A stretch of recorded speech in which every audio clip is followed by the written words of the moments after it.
I guess the most important thing is that renaming is a really critical concept in teaching and learning place value.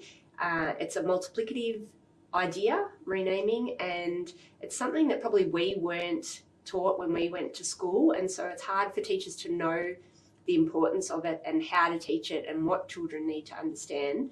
But I would say that renaming is really critical in children coming to understand place value as a whole. And when would you introduce that idea? How early on would you introduce that idea of renaming, and maybe how would you do that?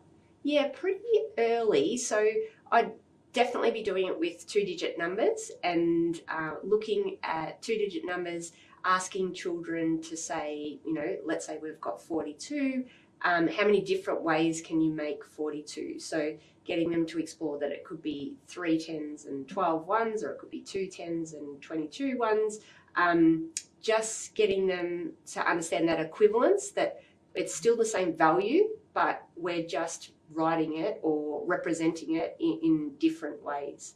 I always talk about, I call myself Ange.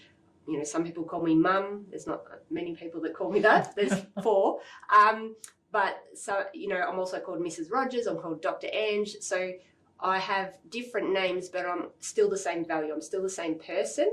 And those different representations, they have applications in different places. So, Mrs. Rogers is when I'm a teacher, usually Mum's when I'm at home.